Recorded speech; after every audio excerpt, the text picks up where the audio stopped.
Hey Virgos, hope you guys are doing really good. I'm Island Turtle. Wait, whoa, this is a little meh. Welcome to BOMISpirit. This is going to be your monthly intuitive messages for the sign of Virgo. Virgos. Oh, I keep forgetting like all of my spiel. I just want to get into the messages. There's a part two, by the way, if you're going to resonate with these messages. So just check that out. Links are below for your convenience. Virgo, I want to talk. So when I got into your energy, I was getting a lot of greens and reds, and I'm like, okay, some heart root stuff. Like, okay. But then they were showing me like a magician's hat, like a traditional, stereotypical magician's hat, and I'm like, it's like you forgot your hat. It's like you forgot you were the magician and you're forgetting your tools or you're like leaving them places or something. It's like I feel like Virgo, whatever you're dealing with right now, you just need to remember that you're capable and that you are the magician and you're fine. Some of you may be hyper fixating. It feels like I gotta be honest, Virgo. It feels a little shadowy, which Lilith just transitioned out of Virgo. So you guys are probably in the wake of Lilith being in your sign as well. In Tropic Western, just saying. Um, I I don't know another way to describe this, but like it's like you're looking at the things that are wrong or the things that are not to your liking. It's very stereotypical shadow Virgo, and you're just like hyper fixating. It's like you're hyper fixating on details, or you're hyper fixate, thank you, expectations. You're hyper fixating on expectations that you are very, very attached to, and it's like you're doing this, and it's getting more like this, and it's making you more crazy when you just need to stop looking at it. When you really all you need to do is just like pull yourself up and just like look away or walk away or move on. It's creating a bit of a block for you is what I'm gathering. I also feel like you've got some help off in the wings, and when I say off in the wings, it's almost like the way you've been hyper fixating. I just got to be honest with what I'm getting as a channel. I feel like you've been pushing people away, or you've almost been like like it's been like so like focus mode. It's like this, it's like this, it's like this, it's like this. It's like it's reverberating off of you. I think this is something collectively that's happening because Aqua had something similar, but about a very, very different energy that they were exuding. But it's like they were exuding it out like that. Almost like it's getting amplified the longer you're in it, like the longer you're hyper fixating on things that are not to your expectation, that are not to your liking. Some of you could feel like you just need to like like push through or fix it or just find a way, or it's like things are gonna work out. But what you really need to do is be the magician, and you need to like shift. You need to shift, or you need to let go of whatever it is you're hyper fixating on. Again, off in the wings, off in the wings. I keep feeling like people or a person like off in the wings. It could even be a guide. It doesn't have to be. Some of you it's definitely a guide, but most of you I think it's a very tangible physical person, and it feels like an ally. But I'm getting like a critical energy, like criticism, judgment. You could be critical towards them, they could be critical towards you, or you could perceive them as critical. I keep hearing they're your ally though. I feel like they can help you. Like I feel like they can help you, but I almost feel like I just gotta be honest. Your shadow feels aggravated, and that's also collective right now. Everyone's got a little shadow stuff going on, and you may be too agitated, too overwhelmed, to even like hear them or even deal with them is kind of what I'm getting. So Virgos, let's get into it. I'm going to start off using the Star Codes Astro Oracle. All the decks that I use are linked below, and they have been updated as well. Oh, twos just started turning. Any messages or insights for Virgo? Woo-doo. Any messages or insights for Virgo?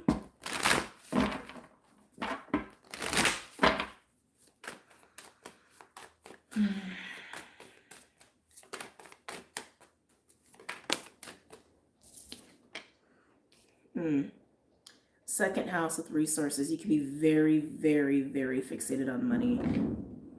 Take that as confirmation. I'm also getting some Saggy energy. You could have some Sag placements, or maybe your Sag is second house. That make you a Scorpio rising, but I'm just calling out things that I'm picking up on and feeling. I feel like you've hit an impasse with money. I feel something around, yeah, that's not to your liking. It's not to your expectation. But the more you fixate on it, the more you, I almost want to say, I gotta be honest, obsess. over it, the more you're just going to perpetuate it. This is why it's important to remember how to be the magician, right? It's like, how do we shift energy? We shift our focus. We move things. We get rid of things, right? We start doing other things. We start fixating. Like, you know what, you understand what I'm saying? It's like, to shift energy, you have to shift. That's how you shift the energy. You shift physically. And I get it. It's like, sometimes we fall on hard times with money. Sometimes that does happen. You got to be very, sorry, I just heard, be aware of your words as well. Be aware of your words. I just keep feeling the more you fixate on it, the more you're going to perpetuate what you don't want. Because I feel like the way you're fixating on it is like, I'm just going to push through, or even being like worried about it, which will just keep creating it. Am I taking this one? Yeah. I was going to say, tranquilo, tranquilo. Solar calm. You got to calm the energy down. Stop fixating. Stop fixating. Stop fixating. Stop fixating, and just go think about something else. Go and look at other things. Go and do other things. Go for a freaking walk. Like, do something else that is not circulating around what you're trying to make happen, or what is not to your expectations. And I keep getting, expectations are a huge part of this. You've put too much energy and overwhelm into whatever this is, and you need to take the foot off the gas pedal. Essentially, that is going to help you tremendously. I know it might not sound like it, but it will. Because even just like taking yourself like away from the focus of what is not working, can actually help for things to even just move in like in the mental realm of things. Do you understand what I'm saying? Like, might even give you clarity on how to navigate it in a different way, taking a different approach. Can I get another card for Virgo, please?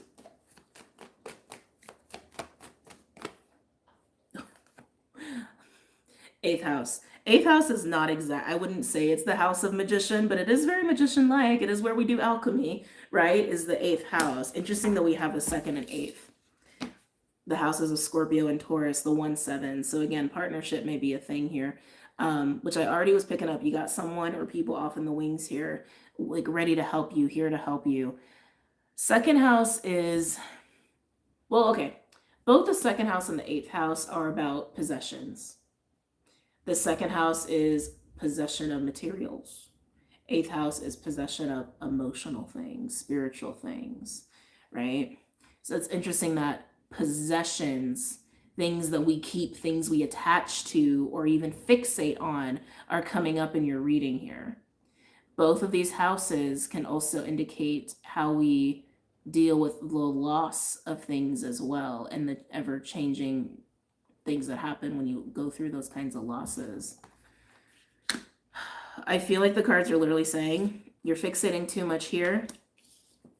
Calm the energy in that realm by literally taking your focus off of it, so that you can move into a whole other realm where you can actually alchemize and be the magician and change some things here. Okay. All right. Let's go ahead and pull some other cards. I'm going to use the Beautiful Creatures deck. Mostly noticing the 4s and 6s, just looking at the numbers. Might be important numbers for you. We got 40, 16, and 46. That breaks down to a 4, 7, and a 1.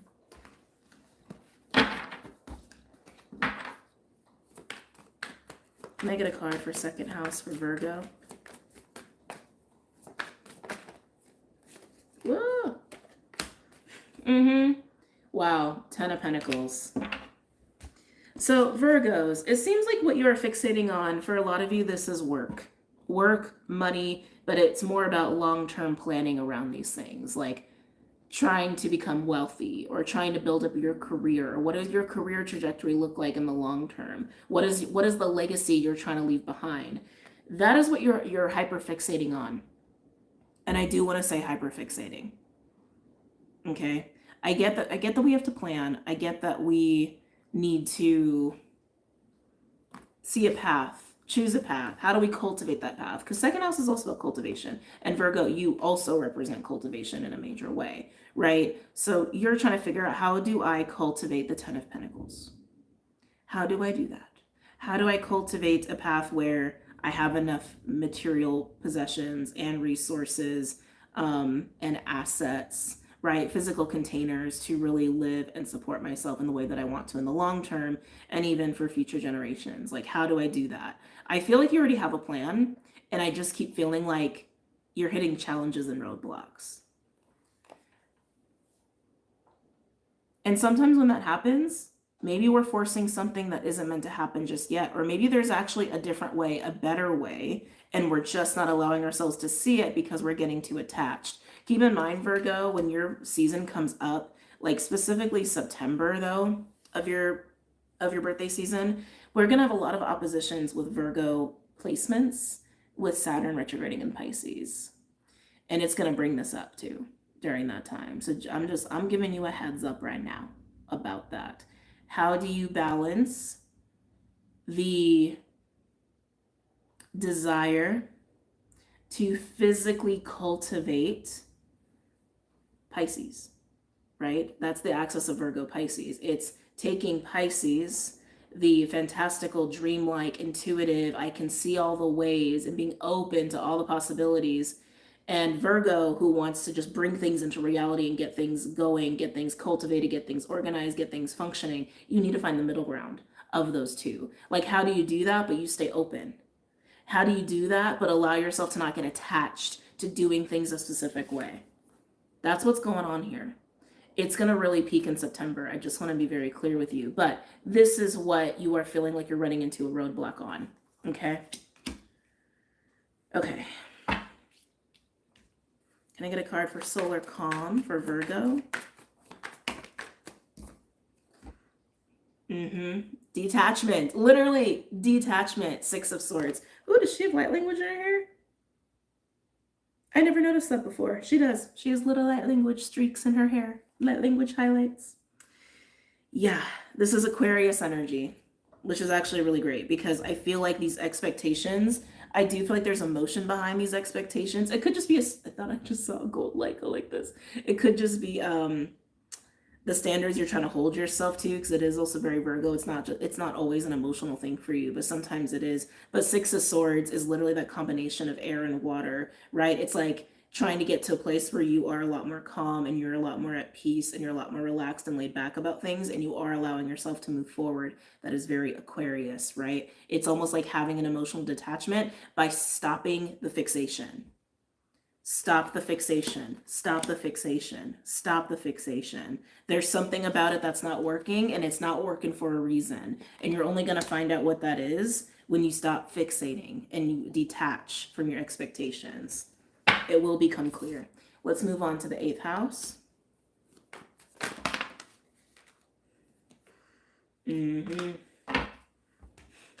Well, if there were ever any other two cards that would come up to say Virgo is stressed. Knight of Pentacles and Nine of Swords, the card of Virgo, the court card for Virgo, and the Nine of Swords. Literally, Virgo is stressed. I'm sorry, you gotta, I love my job. I love my job. You gotta laugh. You gotta laugh sometimes. This is coming through in the 8th house. Why do you have these expectations? And would it be so terrible if it didn't work out the way you thought it was going to? What if, just entertain this. What if there's a different way, a different path that actually is way better than you could even imagine? Just saying, what if? I think that's always possible. There's infinite possibilities for everything, for every choice, every moment, everything, every interaction. There's so many different ways things can go. And a lot of times we really can only create and manifest to the greatest extent of our own limitations, right? I hope you guys understood me when I said that. It's just how I wanted to come out. So think of it that way. When you get attached to things being a certain way or expectations, that is a limitation. It is. It's literally your own limitations that you're setting for yourself when you have that in place. I understand we need structure. I'm not saying don't have structure. I'm not saying don't have plans, but give yourself the permission for a plan C. And maybe plan C is universe take the wheel, right? But coming through in the eighth house, clearly this Nine of Swords is about fear and anxiety around all this stuff not really working out the way that you want. And Knight of Pentacles is your own energy, but it's also an energy of ride or die. It can also be a bit of like a gatekeeper energy too, like a right-hand man, like consistent, predictable, reliable, all these things. Follow through is what I'm hearing. Follow through, follow through, follow through. There's some sort of underlying anxiety and fear around not following through or not achieving the task at hand. At hand. But what's really going to happen if you don't? What's really going to happen if it doesn't work out the way you see it happening or the way you desire to happen? Like, what really is the worst case scenario? Because one, I feel like moving into this space is going to show you other ways that may be better for you, that may even be easier, right? But also, I can't imagine that for a lot of you, that the worst consequence is death. Like, I might feel that way, but I don't think you will die, right? Just to keep perspective on things. I feel like that's also a lesson in here too for you Virgos. When we hyperfixate like that and we get caught up and worried like that to the point where maybe we're tunnel visioning or we're making ourselves crazy or we're making ourselves like really overly stressed. Some of you guys might be having nightmares about stuff like this as well. Perspective. Perspective is always good. Be the hermit. Hermit's also your energy, right? Get some perspective and ask yourself the big questions like, why am I so anxious? Like, what really is the worst case scenario? Truly the worst case scenario. Almost like talking yourself down. Some of you need to learn to do that, to talk yourself down. And sometimes we do hit roadblocks, especially when we're talking Ten of Pentacles. Like, Ten of Pentacles represents like very long-term things, like decades worth of building something up or some sort of stability. Like those are biggies, and those are not always going to run smoothly, right? Because it's a lot of opportunity for things to not run smoothly, and it's part of life. It's just part of life. But I guess what I'm saying here, Virgo, is allow yourself to be a little bit more adaptable and give yourself permission to stop focusing on something or to take your energy away from something that's making you crazy or that you keep hitting a roadblock on, because maybe just taking the foot off the gas pedal will just bring the clarity that you're needing, okay? All right, Virgos, we're going to dive into part 2, but if this is where we depart, I hope this has been helpful for you. And if you're joining me for part 2, I will see you soon. Take care, Virgos.